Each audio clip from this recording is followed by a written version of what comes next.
Hello there and welcome back to Almost 30 Podcast. We're happy you're here, excited you're here. I'm Lindsay. This is Krista, my best friend.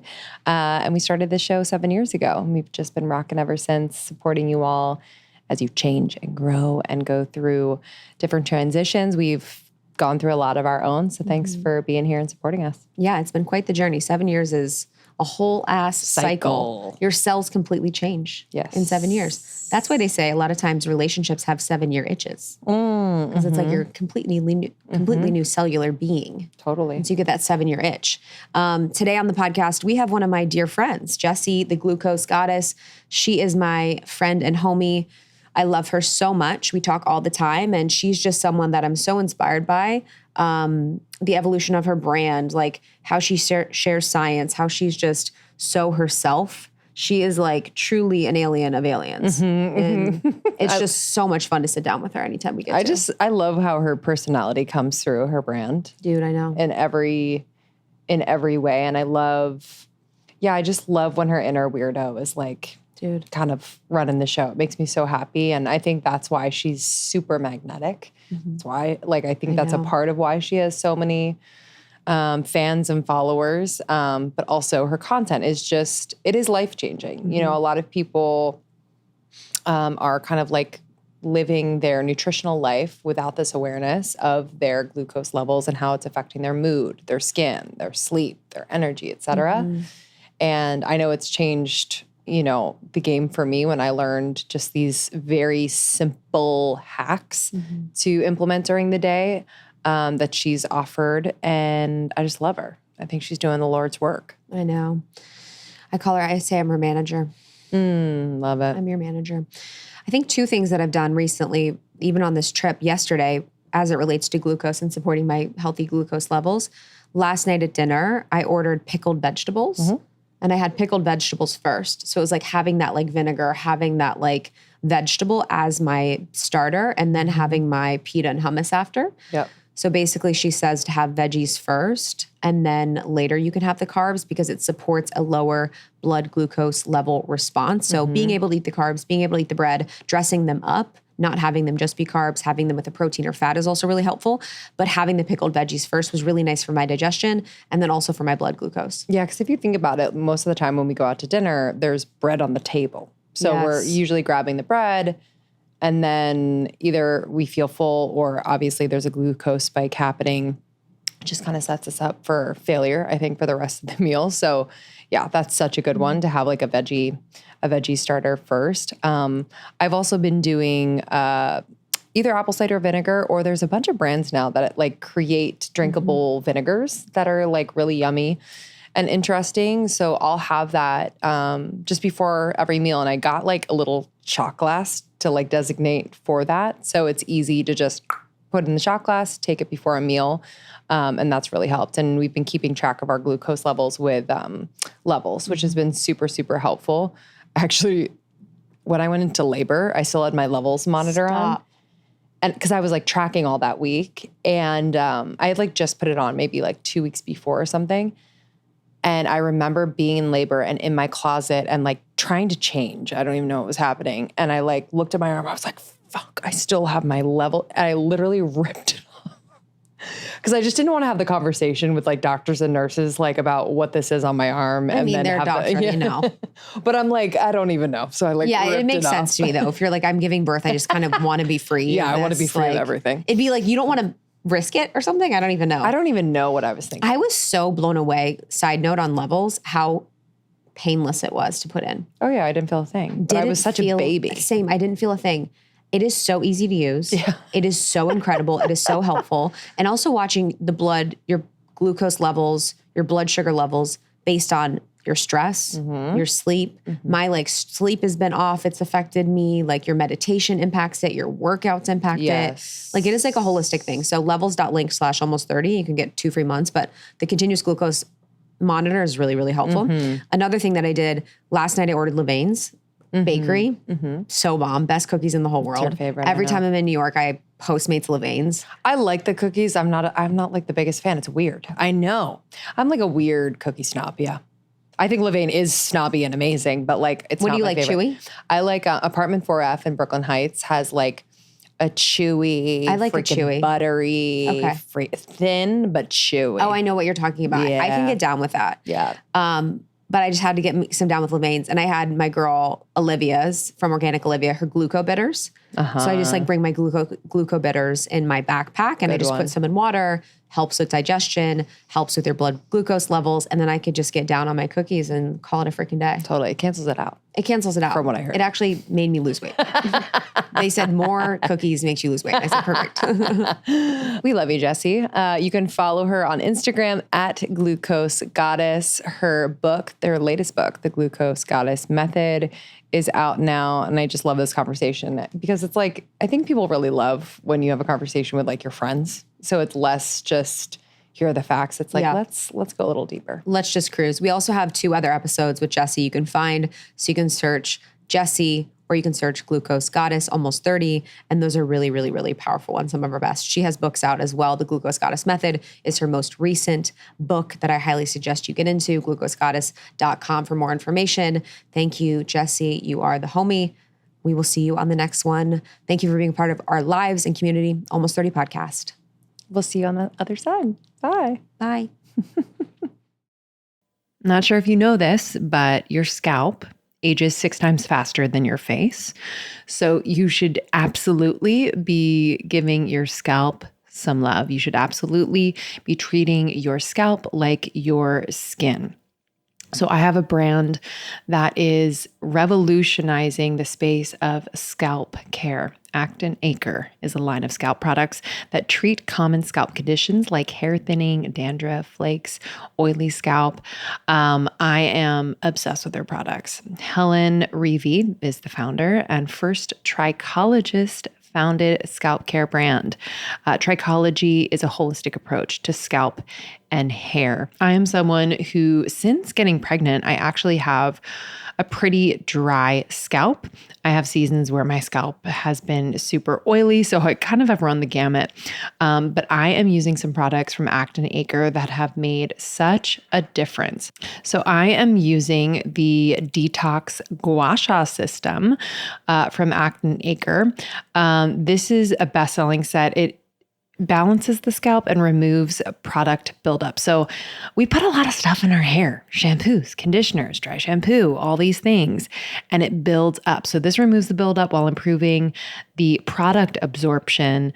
And it's also really relaxing.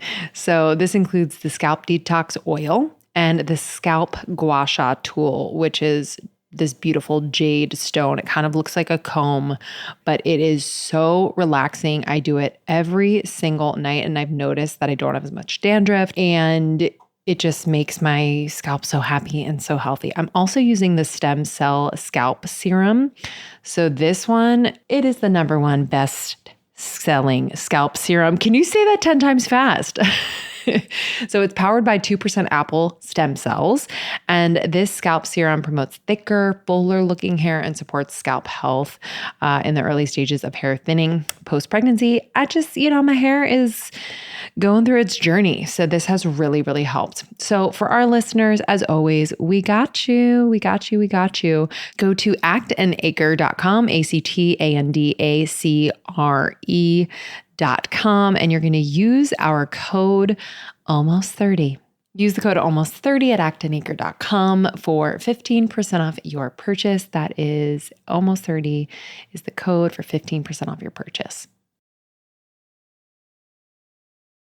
Guys, I have 14 days of free visualization, motivational audio for you from Superhuman, and I'm so excited to give it to you. So stick around. Let me tell you a little bit about it before I give you this free code for a 14-day free trial and 60% off your subscription for a limited time with Superhuman. So Superhuman is this incredible app. Mimi Bouchard, the founder, came on the podcast recently, and I was actually blown away by the concept because I'm someone that loves to use audio for visualization and manifestation and goal setting. We all know how powerful meditation can be. We all know how powerful affirmations can be. We all know how powerful mindset can be. So to have a tool on my phone that is going to motivate me, inspire me, and get my mind right every single day has been blowing me away. So let's be real. Meditating is a really hard habit to stick to. It's boring, and for some people, it doesn't really work. But this is why I love activations. So activations are from the Superhuman app, and activations are a completely new category of sound in the wellness space. It really allows you to achieve your best life using a combination of visualization techniques, emotive music, and motivational guidance powered by self-image psychology. So again, that's visualization techniques, emotive music, motivational guidance, and self-image psychology.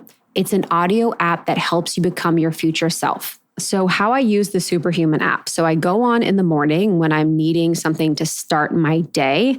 Usually I love the under 10 minutes or less category, and I will do the seated "you can have it all," which inspires me to remind me that I can have it all. I also love "you're doing better than you think" pep talk, or "you're exactly where you need to be." And then in the afternoon, I will do ones like redesign your mood and mindset, or lucky girl affirmations. It's these really powerful, beautiful, musical words and affirmations that I can listen to throughout my day. So if you're someone that loves listening to podcasts or YouTube or something on social media, this is like the best thing for your brain and your future self to listen to, and really sets you up for the future that you're looking to create.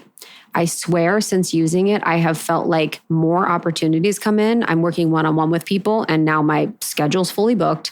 My retreats are almost sold out. And I think it's because of the Lucky Girl energy affirmations, but could just be me. So I want you guys to try this free. You are going to be obsessed. You're going to use it all the freaking time and find some of my favorite activations like the Lucky Girl energy. So again, this tool has the potential to change your life. So I don't want you to miss out on the only sale of the year. So this discount at activations.com/almost30 gets you 14 days free and 60% off your subscription, which can save you up to $227 and get you 8 months free. Pretty crazy. So start today and step into a new era of personal growth. Get your best self going. That's Superhuman. That's activations.com/almost30 for 60% off. Expires soon. I love when people describe stuff right. What did you describe the other day? I was like, with the pictures. You're like a photographer. Some photographers just take a photo of reality, and some photographers create a new reality. I love that. Another one I love is that some foods have just too much information in them. Think about like a process, think about a Pop-Tart.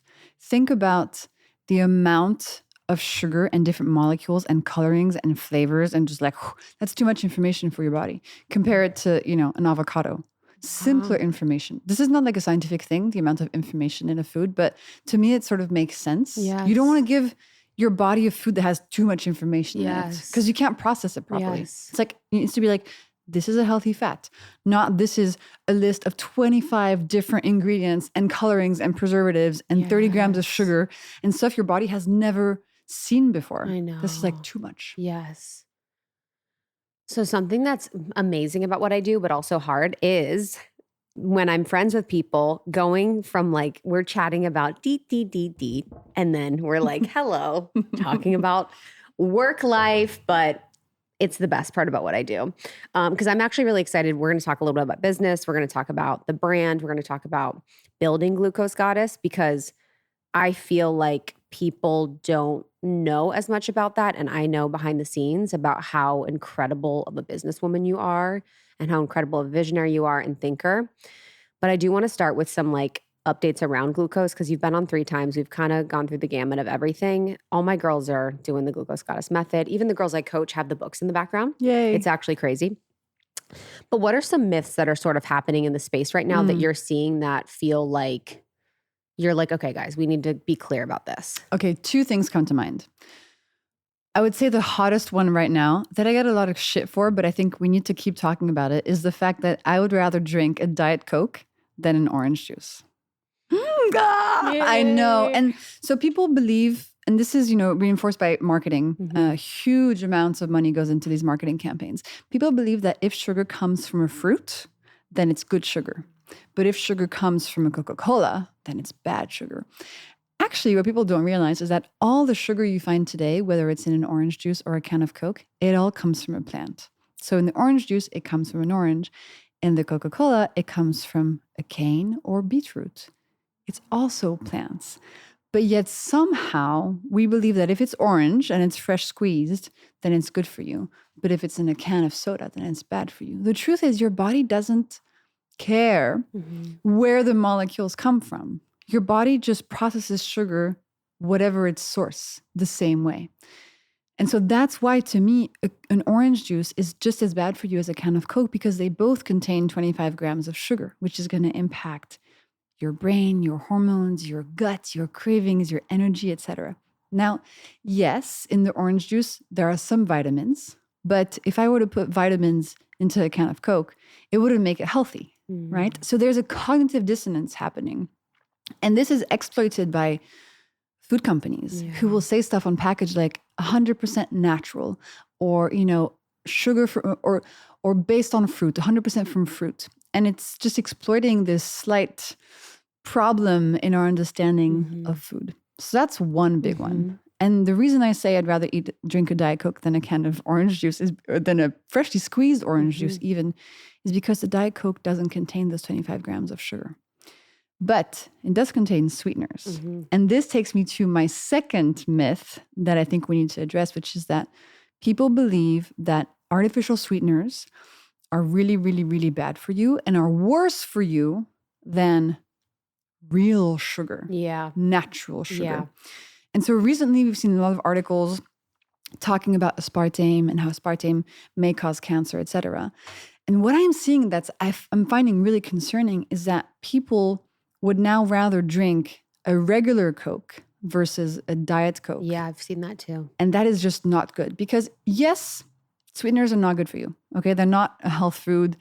They have impacts on your brain, on your microbiome. Some impact your glucose and insulin levels. Like, they're not good. It's better to not have them. But their impact on your health is so much less than the impact on your health of 25 grams of real sugar.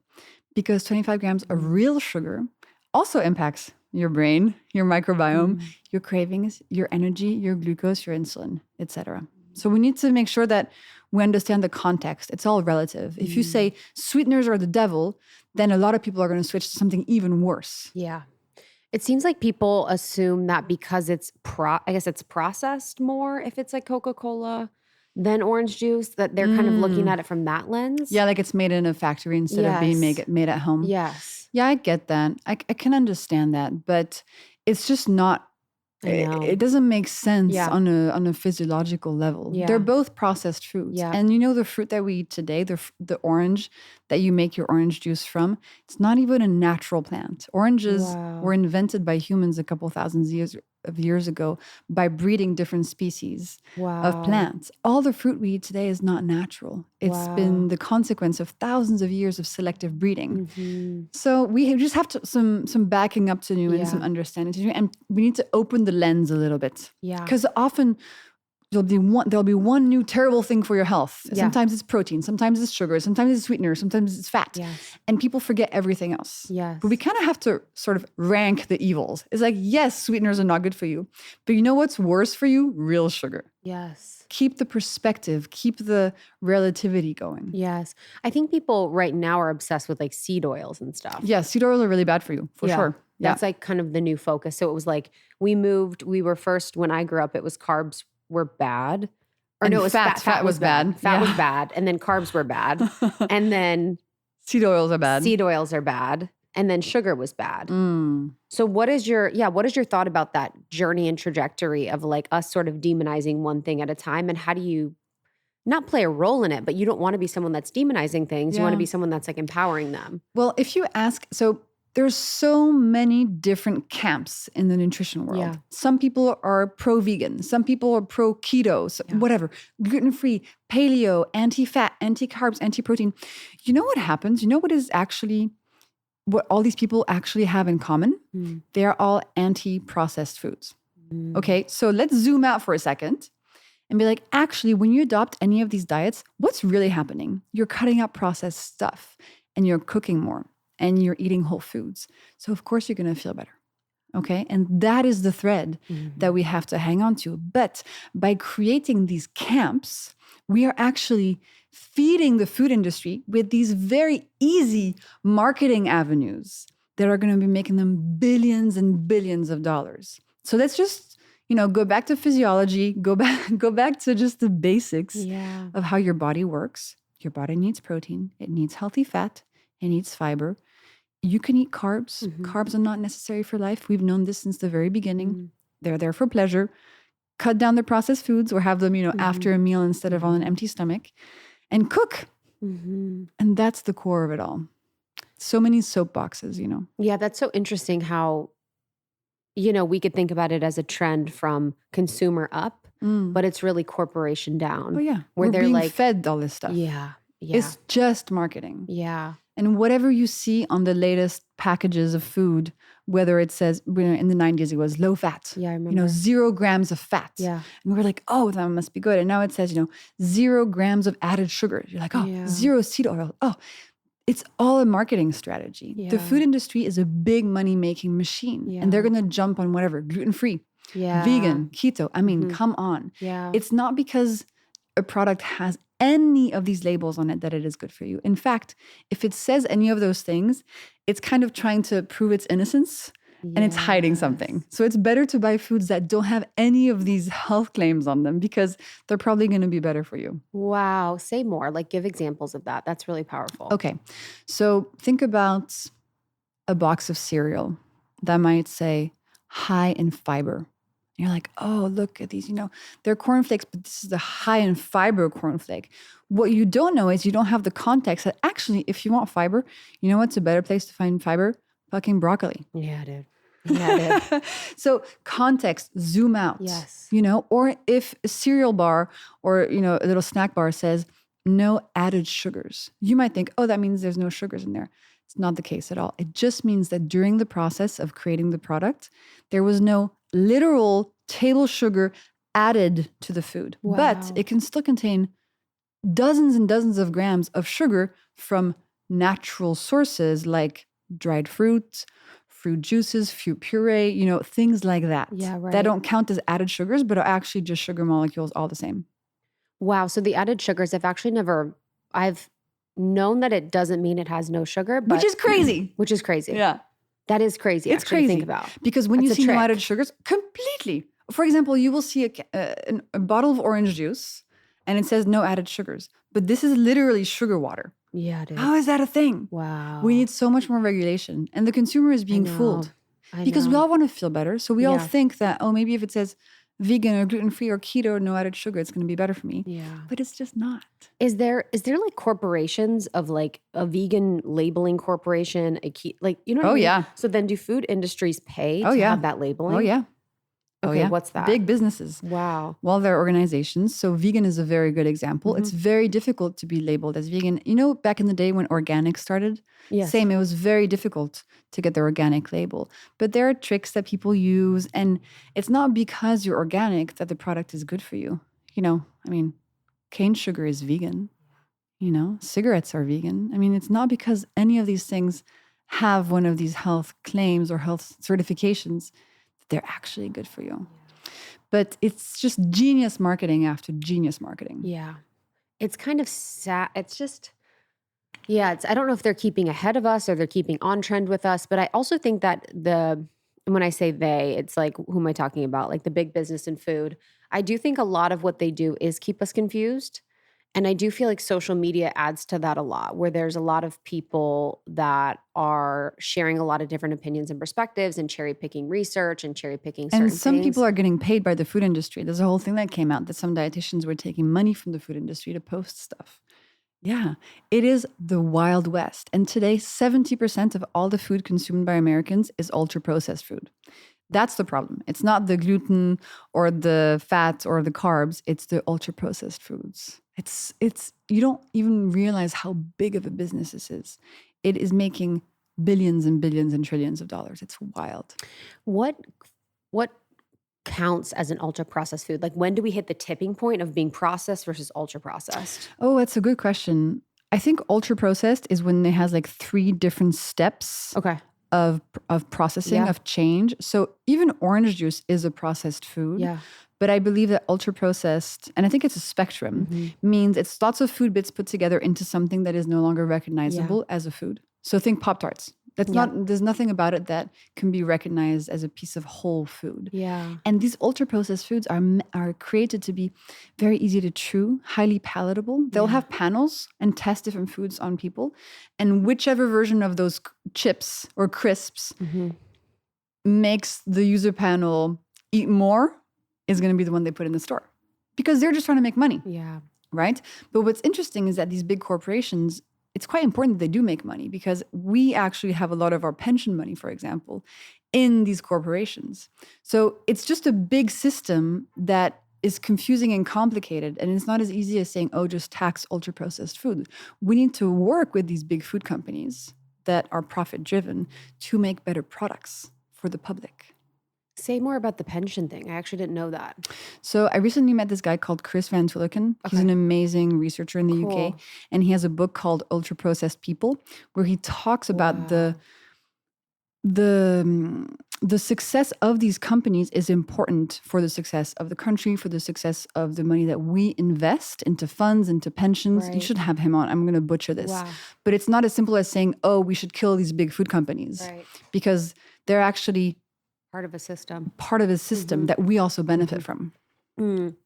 I wonder if it's because in the United States, the government subsidizes the corn and wheat industry, the soy industry.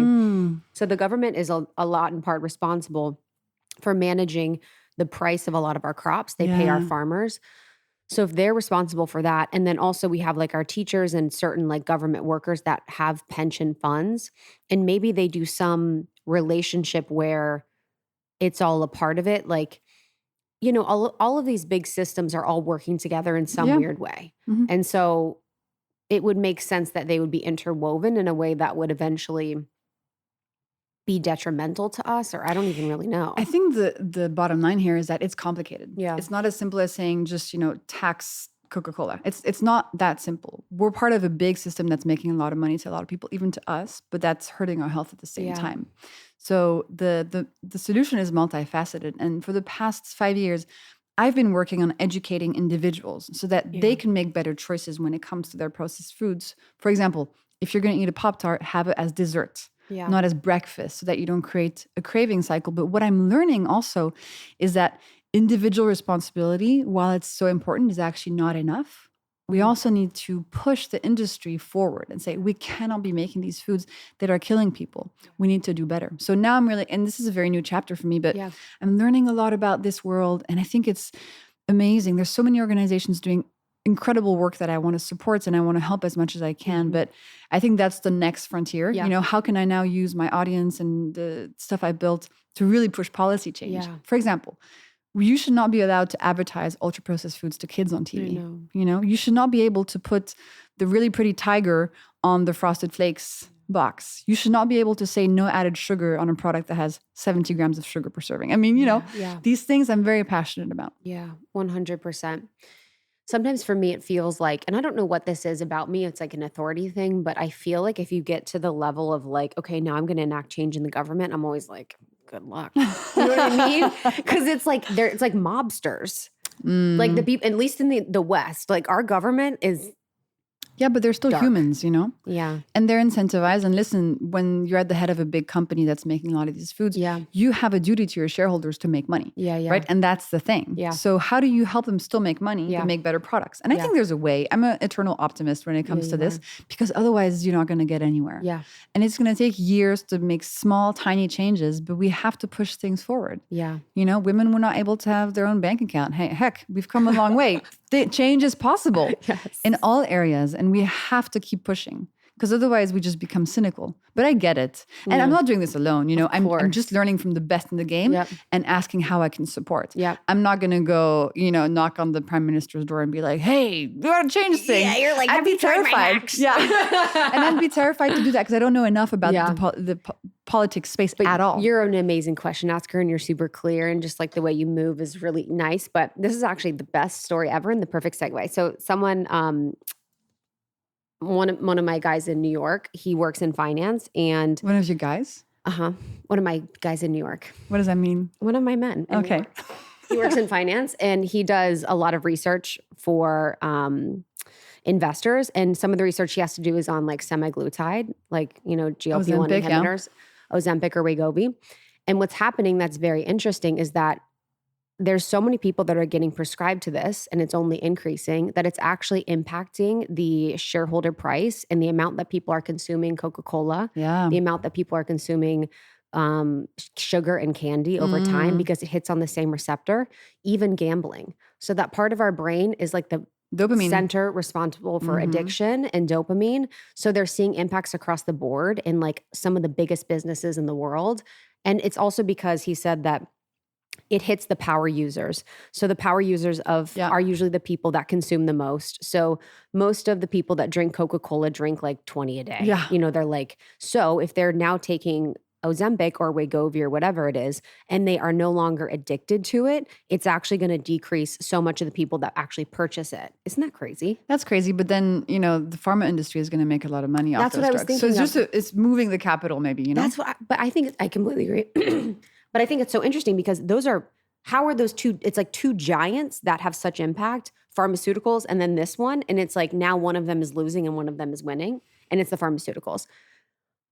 Yeah, I don't know the numbers. It'd be interesting to see how much of an impact this is actually having. I've always felt like big food and big pharma are really good at being mutually beneficial. Yeah. So for example, when you have type 2 diabetes, one of the drugs they give you, if it's advanced, is insulin, so that you can essentially keep eating the carbs that are making you sick. But with this medication, you can sort of manage the diabetes.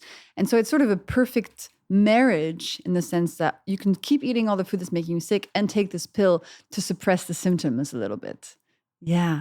But with the Ozempic and the GLP-1 agonist, I guess that's not really the same case. Because you're saying that people are eating fewer processed foods. Scott Galloway, he also posted this study that showed that people on these medication, on the GLP-1 agonists, were making healthier food choices. Yeah. So they were eating more vegetables, more, healthy proteins, etc. Wow. Yeah. What are your thoughts on those? Do people ask you about that kind of stuff? Like, how does it impact? How does glucose play a role in that? A huge role, because at the core of it, these medications were actually created to help people with type 2 diabetes, to help manage their glucose levels and their weight. I don't know. To me, when it first came about, I felt like, oh, it's another fad. Like, I don't really want to get involved in it. I thought that, for example, in Europe, it hasn't taken off yet. So in France, nobody takes them. I don't know a single person. In France too, and I'm curious how you feel about this, is that the addiction to food is not as much. I think there's more of a balance between the way you guys approach food, and in the States, it's addiction. Yeah, exactly. There are way more cultural habits that keep us safe in a way. What do I think? I think it's fascinating. I think it's fascinating that our food environment is so toxic that we need a pill to save us from it. I mean, wow. And I'm so happy if it's helping people. That's awesome. That's great. But it's not solving the underlying issue. It's just literally tricking your brain into thinking that you're not hungry. That's where we've gone to. Yeah. We need that to save us from the food around us. It's a little bit apocalyptic. I'm always just mindful of things that are tricking the body. Yes. Like, I don't like when we're tricking the body, because the body is so smart. Yeah. Like, the body keeps the score. The body knows everything. It's not as like trickable as we think. And so I'm always like, what's going to happen when that changes? I'd be afraid there'd be like lead in it or I don't know. You know what I mean? What's actually in it? One of the worst parts about Ozempic and these drugs is that you lose a lot of weight and you lose a lot of muscle. Wow. And then when you stop taking it, you gain a lot of weight back, but it's not muscle.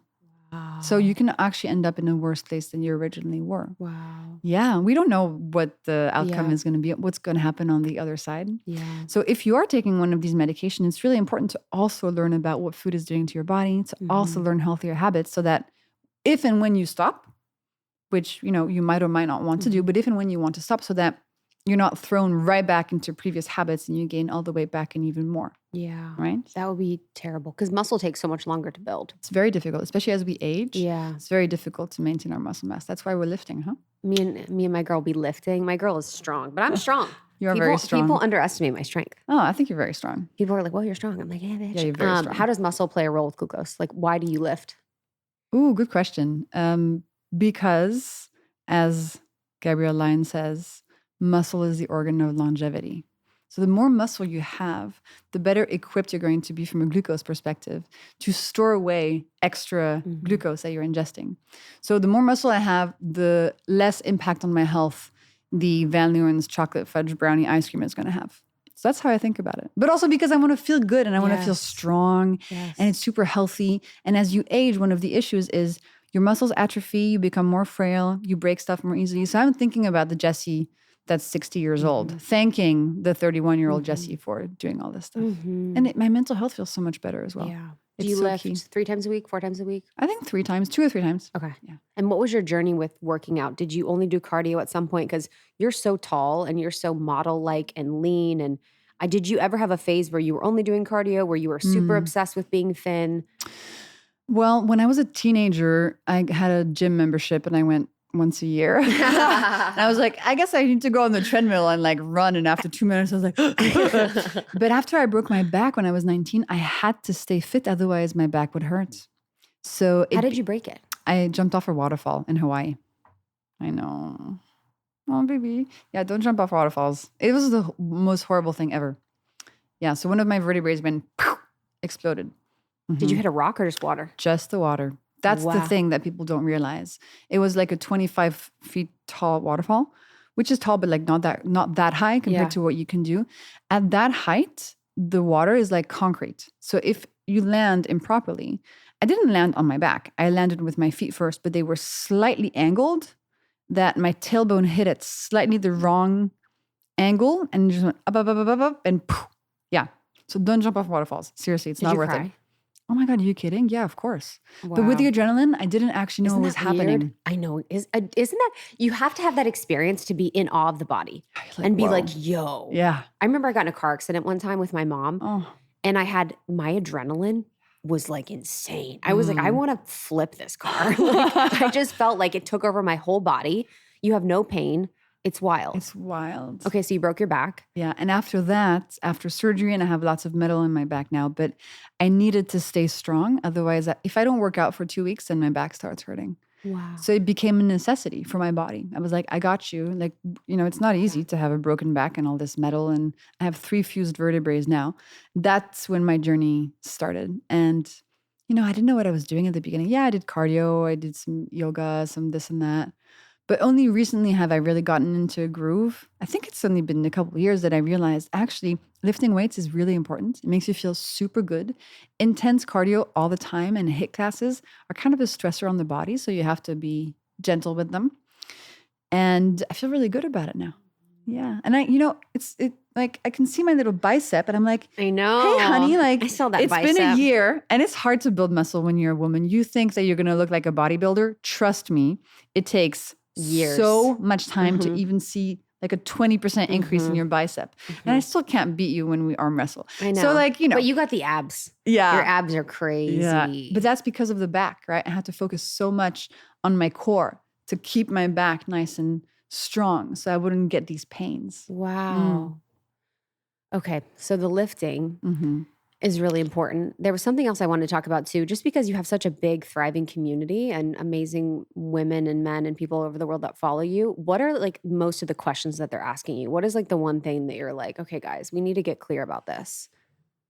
I feel like they're very educated because in my books, I give so much detail. So most of the questions I get are like, I had this for breakfast. Is it okay for a savory breakfast? Or, which vinegar should I drink? Or it's very specific questions about the hacks. But I think because the message is so concise and clear, they're not too confused. It's just like implementation details sometimes. They're like, hey, can I have the vinegar once a day or 2 times a day? Or do tomatoes count as vegetables as a veggie starter? It's more minute details that I get. Yeah. What do you say about the vinegar thing? You can do the vinegar as much as you want. I mean, it's a safe ingredient unless your doctor has said you shouldn't have vinegar or if you don't feel good drinking it. Always listen to your body, but you can have vinegar on your salad 2 times a day. It's not going to hurt you. Vinegar. It's so good. Yeah. I love my apple cider. Yeah. I was excited for you to come today because I feel like I know your business mind, I know your business acumen, and I know and have been inspired by the way you approach business and by the way you do what you do. And you would not have your brand if you didn't have as much integrity as you have. It's crazy. And that's the thing I really want people to get, that like when they see you, they see what you've done, what you've built, and it's only getting bigger and better because of things to come, like anti-spike, things that are here now, anti-spike. But I think that people don't recognize how much you've said no to. Yeah. Can you talk about that? Yes, I had this feeling this week. I thought, isn't it weird that now that I have 3 million followers, people look at what I've done and kind of dismiss it as I got lucky, versus when I had 100,000 followers, people were like, yeah, keep going, work for it. Now that I've reached that point, I feel like the point of view or the assumption people have is different. Is that just a story in my head, or do you see what I mean? Oh, okay. I see what you mean, but I want you to express more about I think because when you're an underdog and you're starting out, people are behind you. And then once you hit that level, they're like, oh, she didn't deserve it. So there's a sort of dismissal maybe a little bit. Yeah. Yeah. I definitely feel like for you, I'm curious how this lands.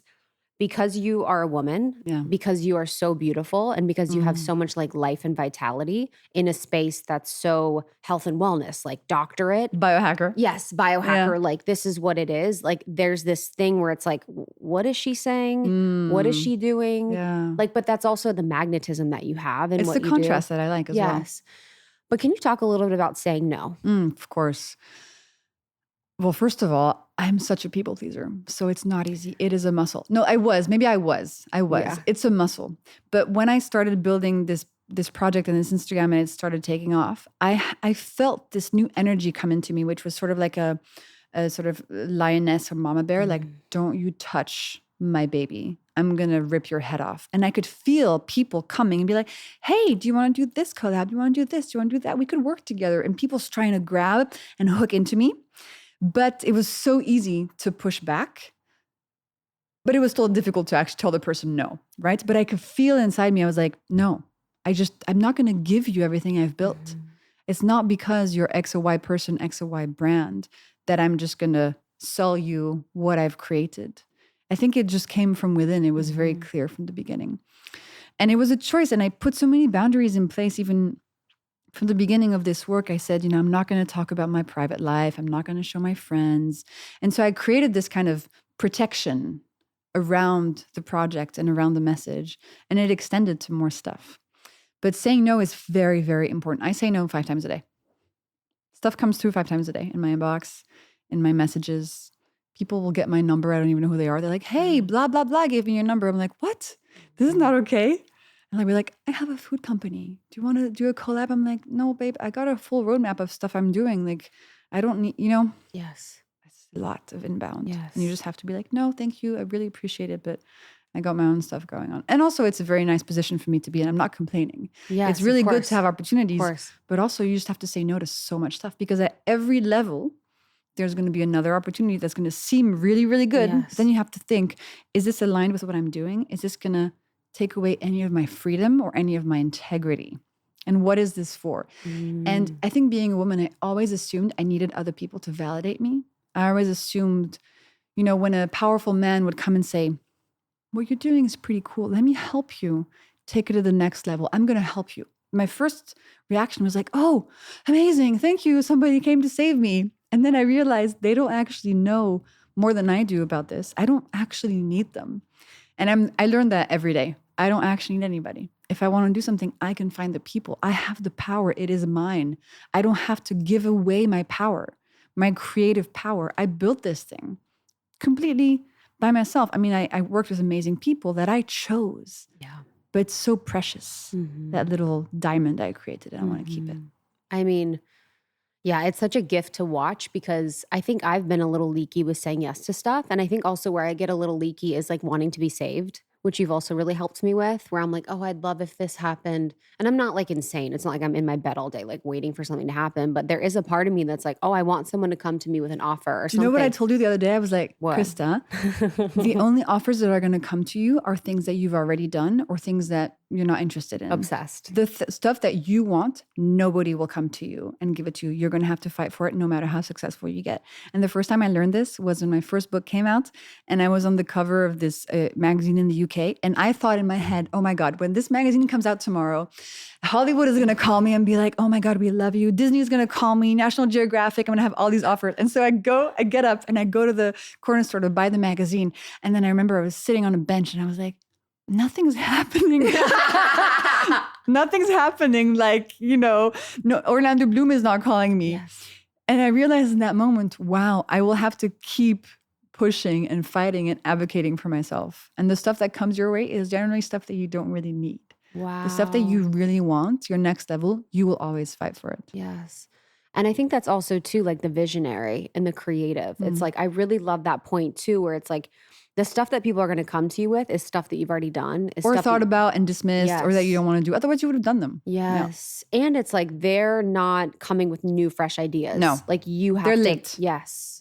You know, like the TSA adapts to any new, I mean, this is a horrible example, but any new horrible thing that happens, TSA is like, okay, now take your shoes off. Okay, now, take the liquids out. They're just, they're reacting to something that's already happened. Wow. They're not going to be the visionary ones. You have to hold that. Wow. And at no point will that change. If you had the idea for your business, for your brand, for your content from day one, it's still going to be that same thing on day 5,000.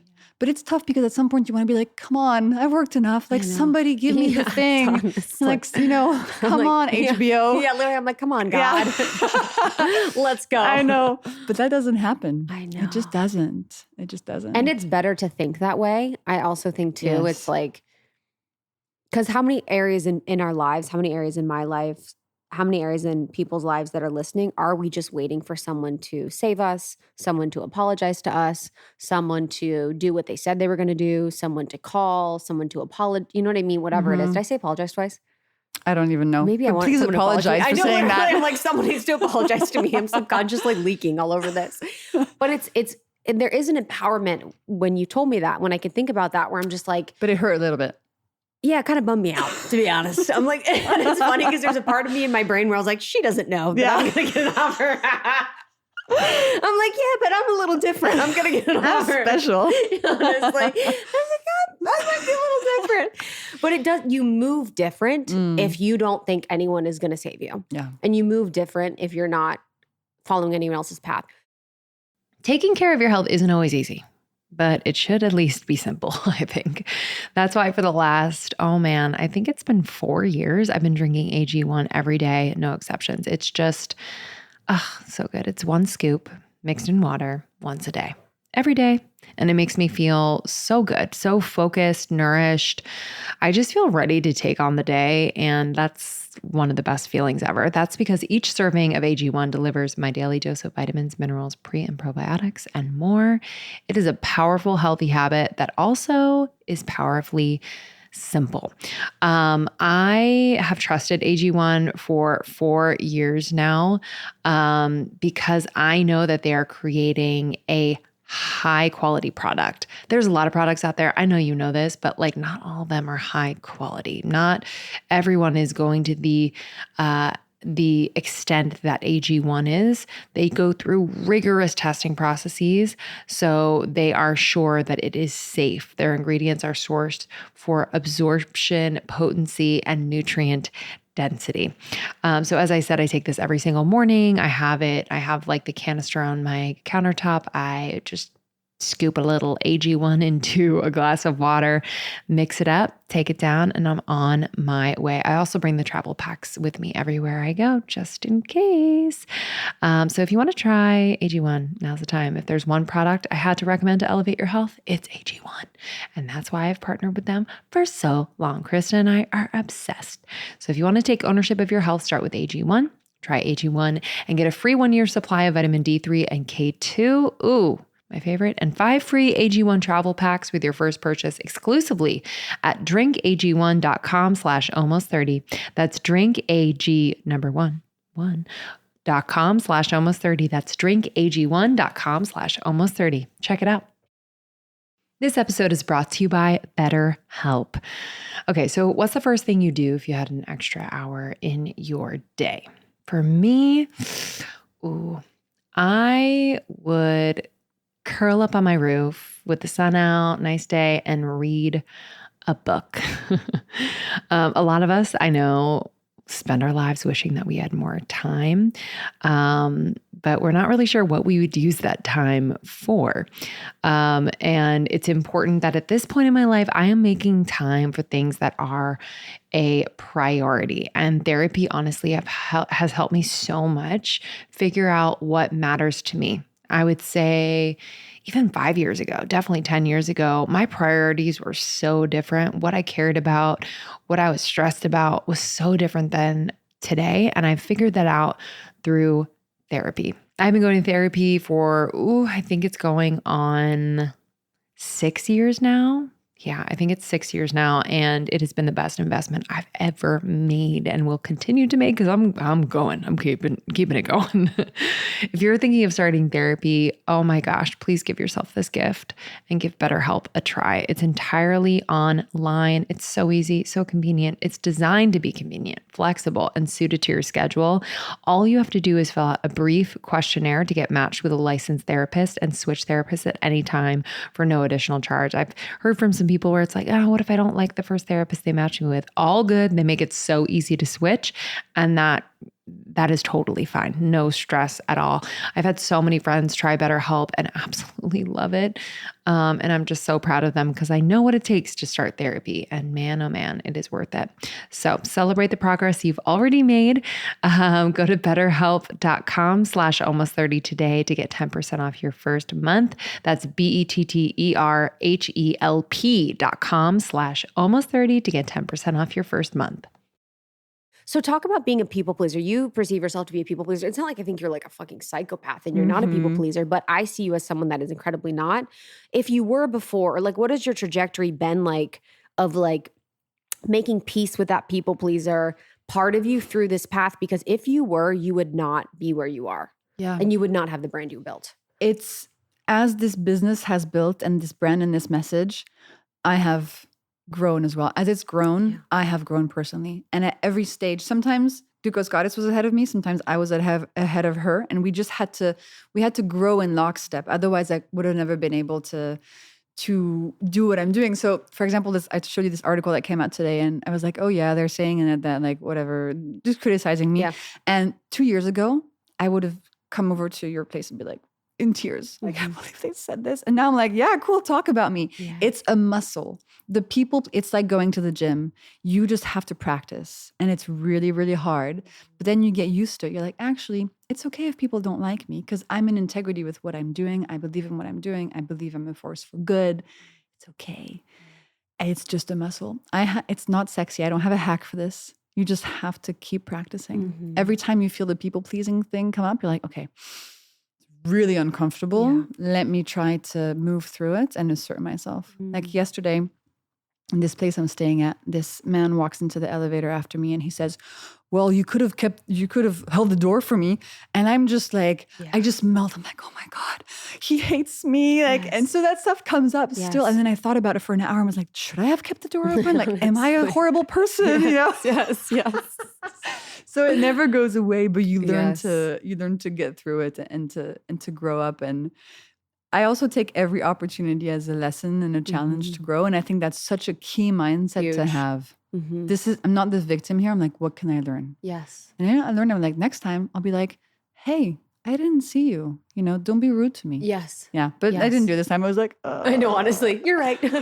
Today I was refilling my water bottle and I was replaying this scenario with someone I think that doesn't like me. And you know what I mean? How you do sometimes you're just walking around your house, you're like, this person fucking hates me. And I'm just like, oh yeah. And I was like filling up my water bottle and I was like, oh, they don't like me. And I was like, they think this about me. And then I was like, do I think that about me? And I was like, no, it's not my story. It's not my story. It's not my story. And I just, you have to like come back to that. So whenever you hear criticism, whenever you hear feedback like that, it's like, ooh, but is that true for me? Like, am I a bad person? Am I this thing? And it's like, you have to be okay, especially with someone at your level of bigness and the bigness that a lot of people want. Like a lot of people would love to be as impactful as you are and as much of a visionary as you are, but you have to be okay with being people's villain.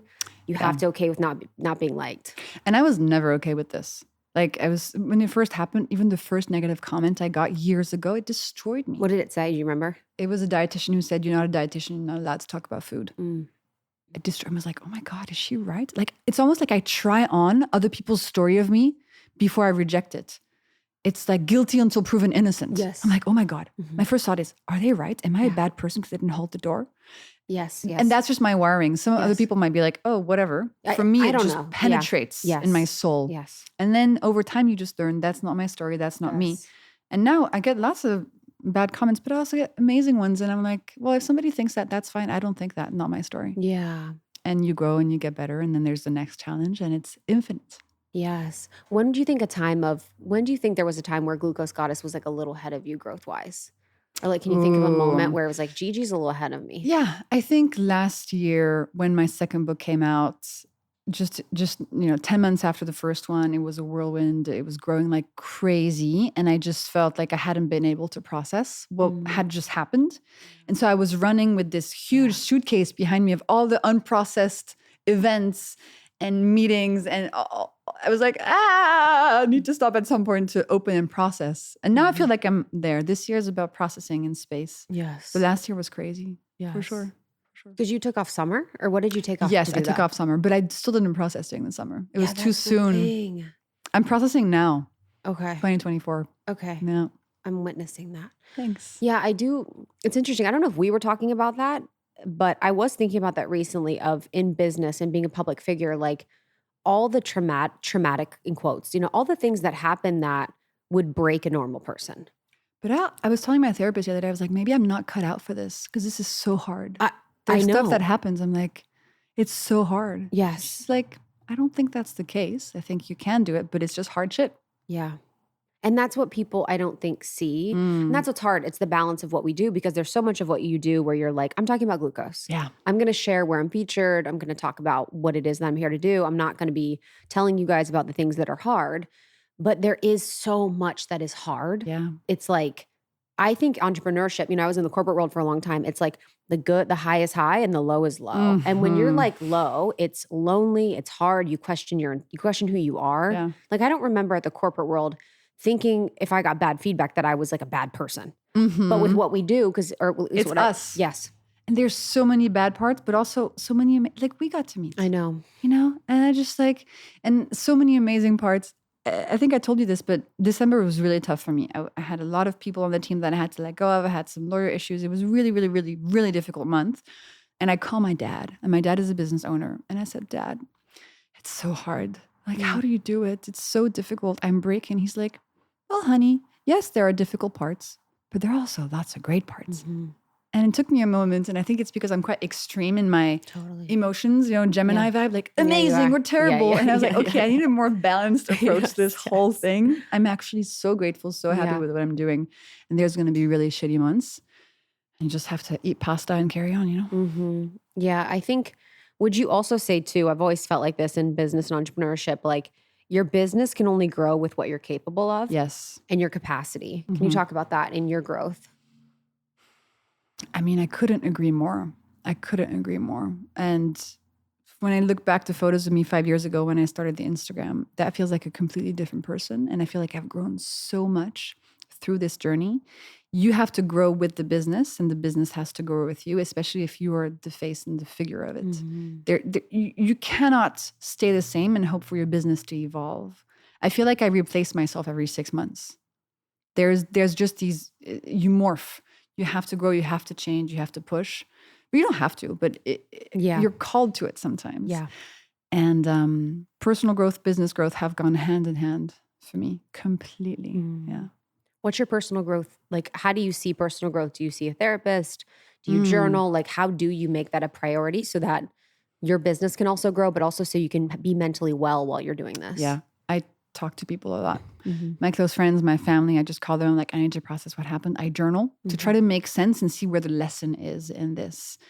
And therapy has been super helpful, sleeping, exercising, and just being okay that sometimes you're going to have 3 weeks where the sky is going to feel like it's falling on you, and to just sit with that. But it's so hard. So all the things. I talked to other people who have businesses when I had the issues this winter. I called you. So try to find people that you can vent to, and just find some reassurance in other people's experiences. Because I built this by myself, so I'm the only one sort of at the top of the structure, and that can feel lonely, super lonely sometimes. Yeah. But I have a good support system, and I'm very grateful for that. And when it's really hard, I sort of just look at all the testimonials from people, and just I remind myself of this story of I'm doing good stuff. I'm doing something good, and you just have to. It's like a little self meditation, self mantra. When it's hard, it's like, okay, this is really hard, but look at all the thousands of people that I've helped. Like that needs to count. You need to ground yourself in your impact. And in reality.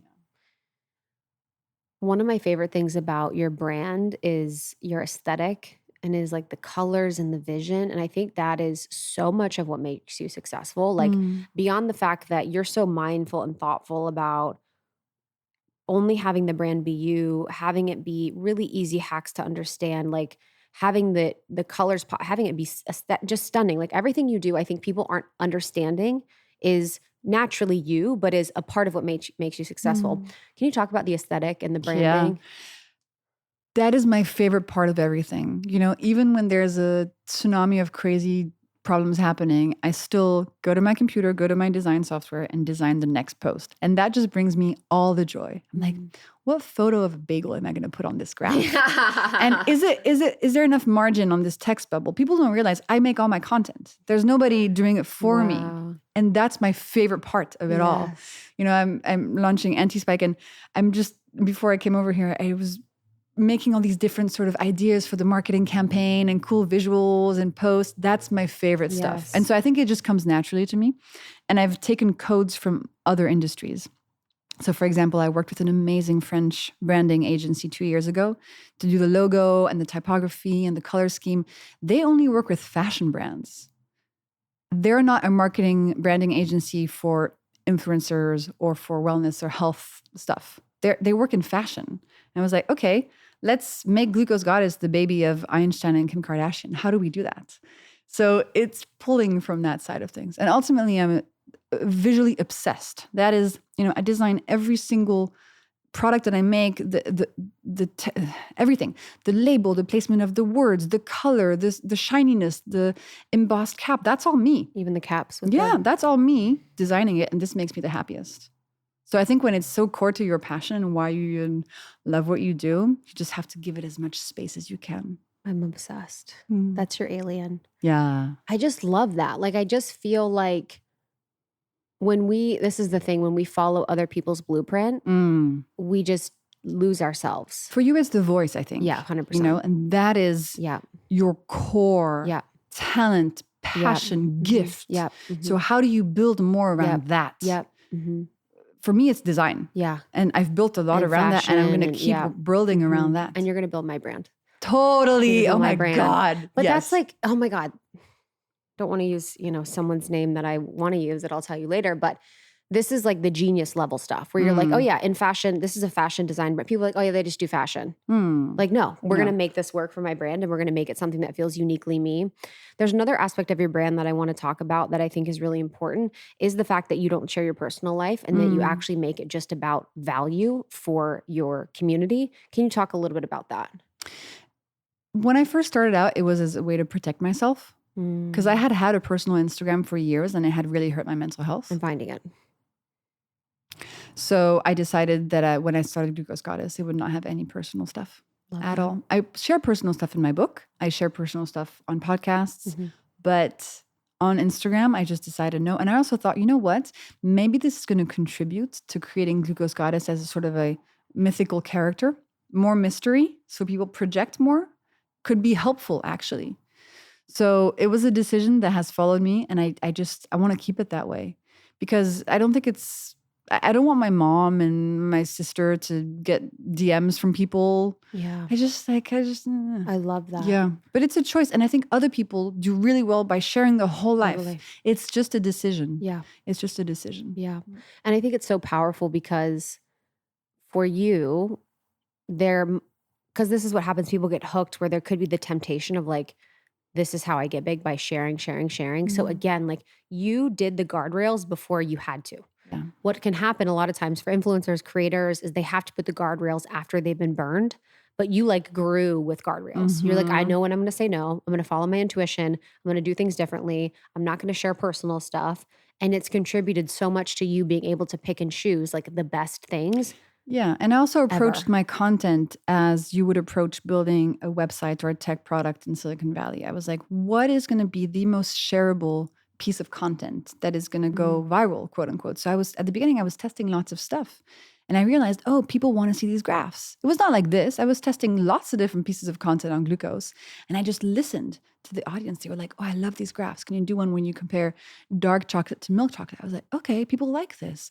And then they were like, I don't understand the graph, the absolute values. I was like, okay, I'm going to make it relative, the scale, and the colors and everything. It was a concerted, collaborative creation of these little pieces of content that are now so shareable. Yes. So it didn't just come from my head. It was a process. Wow. It was work. Yeah. Wow. I consider these, it's almost like products. Yeah. How do you iterate on a product until it's really good? And thousands of people are sharing every single one of my posts because that's also how you get the message out. Wow. You know, nobody's going to share a photo of me with my cat, but they're going to share a graph showing banana versus banana and peanut butter. Yeah. And you can do a bit of both. And sometimes I wish I had more personal space because it does feel a little bit like a character sometimes. I'm like, oh, I'm sharing this cool graph, but also I'm having a really shitty week and I wish I could just open. But I haven't found the right way to open yet. Yeah. Would you say that's what's hard about what you do? Like what's hard about Glucose Goddess building the business? It's so hard. I don't know how people build companies. I know. It is so hard. Just everything is really hard. People, hiring, firing, dealing with problems, criticism, takedowns, like just everything is so hard. Launching stuff is so hard. Very difficult when I'm writing a book. You know, people have opinions about the book and the cover and the editing and the marketing strategy and having to sell yourself, learning how to be on TV is so terrifying. Everything is. Did you teach yourself? I did one media training course. Wow. And then I just looked at a lot of videos of myself.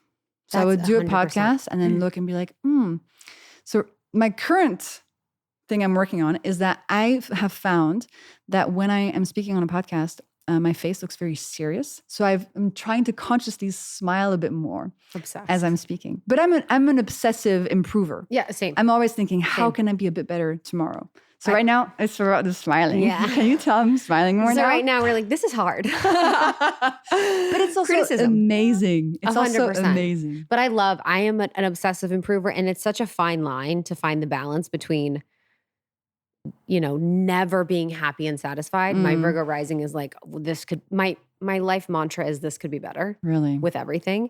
And so it's like the fine line of like what is fine and what actually could be better. But I'm so grateful for that because I'm the same. I would watch things. I would listen to myself. Like you could really, if you're self-aware enough and you don't hate yourself so much where you're going to spiral, find all the information you need to know just by watching yourself. Yes. But some people have a big block. They're like, I can't do it. It's too hard. Or I could never do that. I'm like, well, I think you have to be a little bit crazy to just say, 100%. I can do it. You have to believe in yourself a little bit. Otherwise, it's going to be really, really hard. Yeah. And you have to be able to jump. Yep. And then once you combine being able to take a risk and jumping and also wanting to self-improve all the time, you're going to get somewhere. Yes. You will get somewhere. Yes. You really will. Yes. I also watch people that speak too. Yeah. Like I'll watch like Mel Robbins or something and I'm like, okay, she's repeating the question. She's making it numerical. Like you did at the beginning when you answered the question, you're like, I think of two things. And then you say the two things. It's like, okay, that's easy to understand, easy to digest, summarized there. Like it's just, there's things that people are doing that people aren't aware of. Yeah. And that was when I did NLP training, just realizing that like so much of how we speak in our language is actually subconscious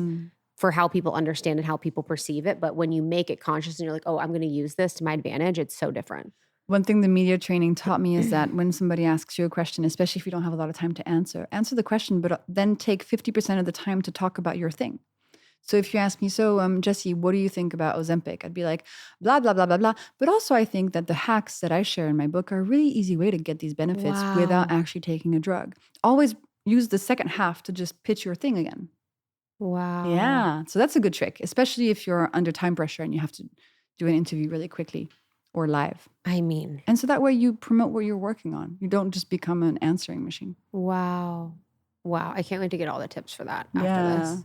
Okay, let's talk about friggin' anti-spike. Okay. I've seen this BTS and I am so excited. I literally remember when you were talking about making a product. Everyone's wanted you to make a product. You said everybody was horny for making a product. Horny for her to make a product. That's what I said. I was like, everyone's gonna be so horny about this. They're gonna be just so excited. I'm so excited. Thanks, Tell babe. us about anti-spike. So I have these hacks, right? And people have asked me for years, okay, if I can't take the vinegar, if I can't do the veggie starter, can I take a vinegar pill, a fiber pill, a whatever pill? My dad has diabetes, doesn't want to change his diet. Can I give him a pill to support him? So I recently had time to actually look into all the science of all the vinegar stuff on the market, all of the glucose supplements on the market. And I was not impressed.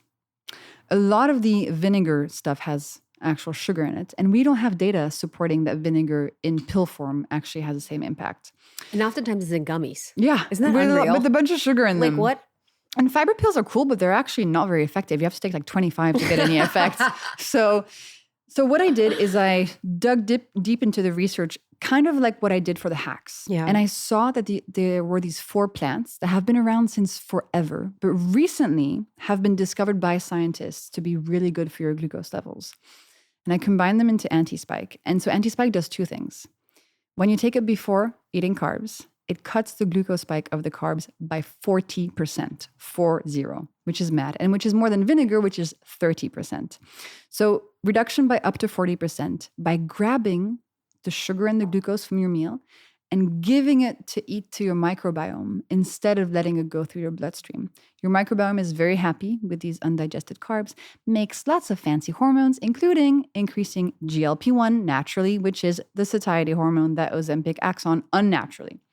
And second, anti-spike, when you take it every day for 6 to 12 weeks, it reduces your fasting glucose levels, which means if you have something like prediabetes or type 2 diabetes, it can help you put it into remission, reduces insulin resistance, which is such a key fuck up for a lot of our female hormone issues. And it's amazing. And I'm super proud of it. And the plants are mulberry leaf, cinnamon, antioxidants from green vegetables, and lemon extract. 100% natural. The molecules have over 25 clinical trials backing them. It is the best glucose supplement on the market, hands down. Super legit, amazing. Did you have to pay for clinical trials, or what was that process? No, so the molecules had a bunch of clinical trials that were quite recent, that were available online, and that's how I looked at which ones were going to be the most potent. Wow. I want to do my own trial on the formula itself, which probably will have an even bigger impact than all the individual trials, but that costs a lot of money. So I'm hoping that, with the sales of this, I'm going to have a budget to be able to do that. Yeah, 100%. But it's like saying, if you combine 2 hacks, are they going to be more powerful than one? Well, yes. It would be cool to know exactly the improvement in the spike. But if you look at this with the glucose monitor, it's crazy. Really? It is crazy. Yeah. So for me, this is like a new hack or a new tool in your toolbox. It's not a magic pill. Yeah. And I don't want people to think, okay, I'm just going to take anti-spike and not do the hacks anymore. It's in addition to them. Yes, it kind of is a magic pill, but don't use it that way. Yeah. Use it as an extra tool. Keep it in your purse. It comes with a little pill box so you can carry capsules with you. Yeah. I'm so excited to give you a bottle. I can't wait. I'm buying one. Yay. Jessie has a thing she doesn't give to her friends. So we all are buying. You know why I say that? No, It's I love that. I respect it. I think it's an energetic thing. This is another thing why you're so successful. It's little things about this that create your magnetism. Where you're like, no, actually, my friends are going to buy my stuff. Yeah. And we have enough money to buy your stuff. Yes. It's fine.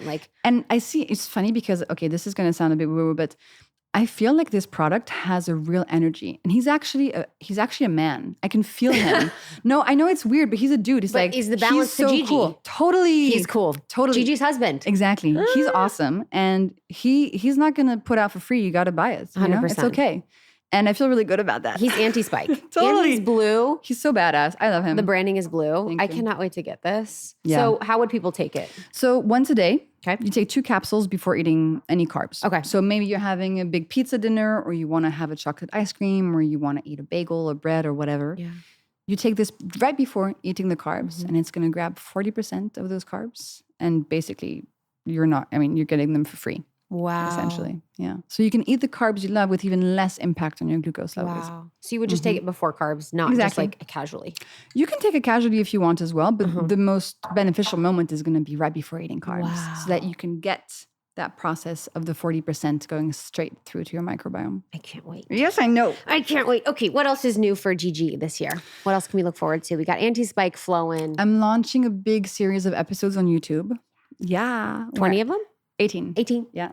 And these are meant to be evergreen and sort of be the counterpart to my graphs. You know how the graphs are iconic? I wanted a video, another format that would be just as iconic, and I hadn't found it yet. They're insane. Yeah, they're beautiful. That was another thing too. Like another tip you talked about is just like investing in the right things. Like what you've chosen to invest in is fascinating to me. Thanks. Like your visuals, your photos, like your outfits. I spend so much money on photos. So much money. and shirts Yes. and working with amazing, art directors who can help me create a vision for the show, for example. Yeah, that's what I spend my money on. Which Yeah. is so what? Because a lot of people would do like SEO or like Facebook ads or something Yeah, like I haven't that. done that ever. Ever. No. Yeah. Mm-mm.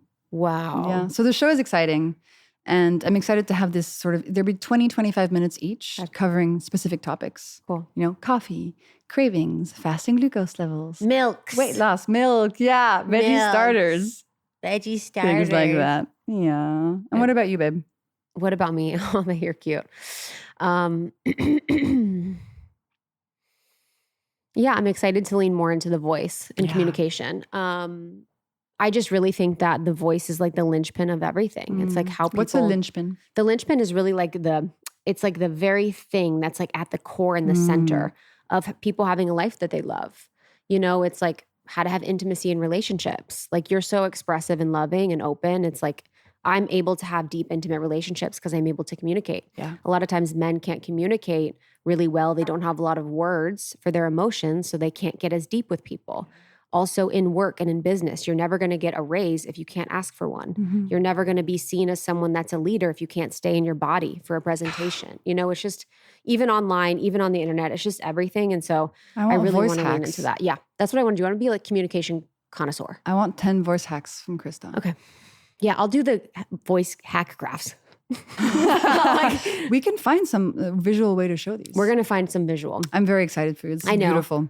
You're going to be my branding. Yes. I'm going to come out and just be like, love it. Voice goddess. Yes. Love it. I love you so much. I love you too, baby. Thank you so much for having me. So much fun. Yay. All right, guys, we love you so much. Anti-Spike is out now. Yes, antispike.com. Link in the description. Link in bio, baby. Okay. And you guys can listen to the other episodes we did with our girl. Just search Glucose Goddess, almost 30. I love you. Love you, babe. Bye. Thank you so much, girl. Again, there are 2 more episodes you can dig into with Almost 30 Podcast and the Glucose Goddess. Just search Jessie or Glucose Goddess, Almost 30. You can find those episodes. We'll have those also in the show notes at almost30.com, where you can find more information about our show, our partners, Lindsay and I, all the tings. Almost 30 Podcast on TikTok, on Instagram. You can find me on Instagram. I was the one interviewing Jessie at It's Krista. And I'm at Lindsay Simcik, SIMCIK. Thank you all so much for listening. We'll see you on the next one. Bye. Later.